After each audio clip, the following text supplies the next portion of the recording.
अस्सलाम वालेकुम। आज बनाएंगे पेशावरी नमकीन टिक्का की कमर्शियल रेसिपी। मसाले वाले टिक्के भी बनाए जाते हैं, लेकिन इसको हम सिर्फ नमक में बनाकर तैयार करेंगे। इसको खाने के बाद ना आप मसाले वाले टिक्के भूल जाएंगे। और इसके साथ वायरल चटपटी बहुत ही मज़ेदार सी चटनी भी बनाकर तैयार करेंगे। तो चलिए रेसिपी शुरू करते हैं। इसके लिए 1 किलो मैंने मटन का गोश्त लिया है, और सबसे पहले आधी चम्मच नमक, आधी चम्मच इसके अंदर लहसुन पाउडर लगा देंगे, क्योंकि इसमें ख़ास किस्म की स्मेल होती है, इससे दूर हो जाएगी। अच्छे से इसको मसल कर 10 मिनट के लिए रखेंगे। इसके बाद सीखों के ऊपर 4-4 बोटियाँ इस तरीके से लगा देंगे। एक सीख मैंने तैयार कर ली है, बाकी तमाम सीखें इसी तरह से तैयार करके रख लेंगे। अब यहाँ पर अंगीठी है, इसके अंदर कोयलों को जला दिया था, और जैसे ही कोयले सिलक जाएंगे तो इसके ऊपर ये सीखें इसके ऊपर रख देंगे। कोयलों को आपने तेज़ नहीं जलाना, धीमी आंच पर आपने बोटियों को सेक लेने हैं।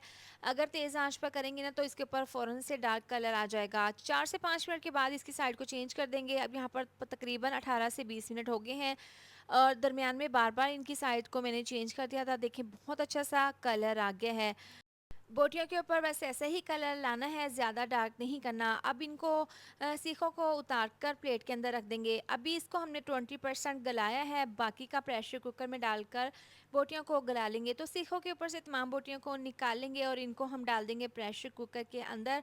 साथ ही इसमें 1 से 1.5 गिलास डाल देंगे पानी, और तकरीबन 4 से 5 चम्मच इसके अंदर डाल देंगे ऑयल।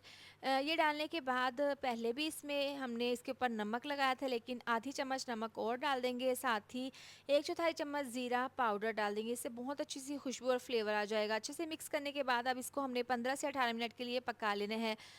इसके बाद हमने चटनी बनानी है चटपटी, तो इसके लिए सीखों के ऊपर टमाटर, और एक दूसरी सीख के ऊपर लहसुन और हरी मिर्चें, इस तरीके से हमने इनको भी हल्का सा पका लेना है। जैसे ही कलर आएगा इसके ऊपर इस तरीके से एक ब्राउन सा, तो सीखों से उतार कर इसको हम चॉपर में डाल देंगे। हाफ प्याज डाल देंगे काट कर, ज़ीरा पाउडर डाल देंगे आधी चम्मच, साथ ही आधी चम्मच नमक, आधी चम्मच पिसी हुई लाल मिर्च, साथ ही डाल देंगे चटपटा इसको बनाने के लिए लेमन जूस, और इसमें डाल देंगे पुदीना, हरा धनिया भी आप डाल सकते हैं। अब इसका ढक्कन बंद करके इसको हमने चॉप कर लेना है। देखें बहुत ही चटपटी स्पाइसी चटनी तैयार है, इसके साथ खाकर आपको मज़ा आ जाएगा। 18 मिनट हो गए हैं इसको पकते हुए। पानी जो हमने डाला था वो ड्राई हो गया है, और बहुत ही खुशबूदार, बिल्कुल सॉफ्ट मक्खन मलाई की तरह नरम व मुलायम, सिर्फ नमक में बनने वाला ये नमकीन टिक्का, यकीन करें आप इसको बनाएं, इस चटनी के साथ आपको खाकर मज़ा आ जाएगा। रेसिपी पसंद आए तो वीडियो को लाइक शेयर सब्सक्राइब कर दें। मिलते हैं नेक्स्ट वीडियो में। अपना बहुत सारा ख्याल रखें। अल्लाह हाफिज़।